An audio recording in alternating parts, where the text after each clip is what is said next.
Hey everyone, get ready to dive into a tale of remote work frustrations and clever workarounds.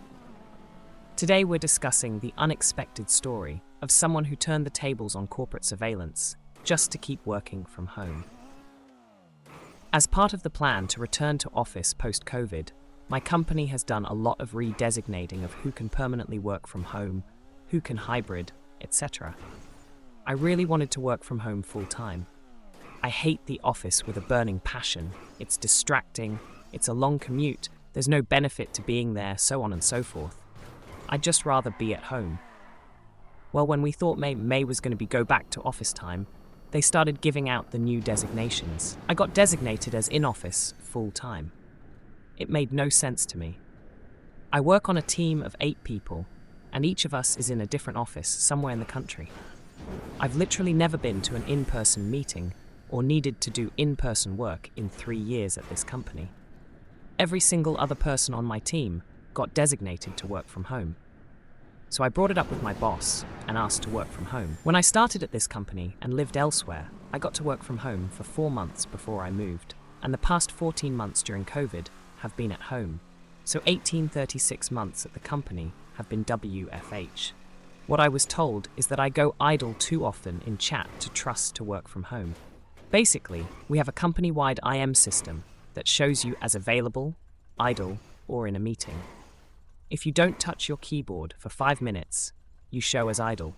So they've decided to use this as a measure for who is working and who isn't. The thing is, like many people in many types of jobs, I don't have shit to do for a full 8 hours every single day. The amount of work I have to do on a typical day takes 3 to 5 hours of actual attention. There simply isn't something to do all the time. My performance numbers actually went up working from home. By all objective KPI numbers, I'm a better worker at home. In fact, in the KPIs that I don't flat out lead the team in, I come in second. There isn't work to do that I'm neglecting or procrastinating. When something comes up, I simply do it until it's done, or until I can't do anymore due to waiting on someone else, then stop. And I've done that method long enough that my work queue stays empty, because I work to get my queue down to the point where when something comes up, I can immediately address it and be done with it. But because I have other ways to spend my time in downtime, instead of messing around online at my cube pretending to be working, meaning I show idle more often, I'm a worse worker apparently. I was told if it weren't for that, they would let me work at home. So I wrote a 6-line PowerShell script that virtually inputs the period key every 4 minutes that starts running every day at 8 a.m. and stops at 5 p.m. So now, I literally never go idle. I do the same amount of work and still read books, watch TV, and play video games on the side. But I have a shiny green check next to my name all day. Because of COVID complications, they eventually said no going back until after Labor Day. I just had a meeting with my boss, and he said over this time they've noticed I go idle a lot less than I used to, so they're changing my designation to work from home, all because of a little icon in some software. This concludes my TED Talk on why low to middle level managers are the dumbest, most useless, do-nothing positions in all of corporate America.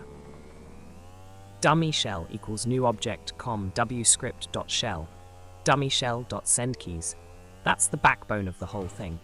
There's different ways to implement it with for loops or scheduled tasks or whatever. That part's up to you.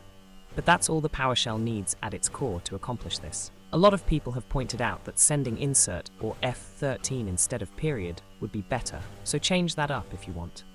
To all the people commenting that I'm a shitty employee, and obviously trying to insult me over it, I wish I could make you feel just how little I care.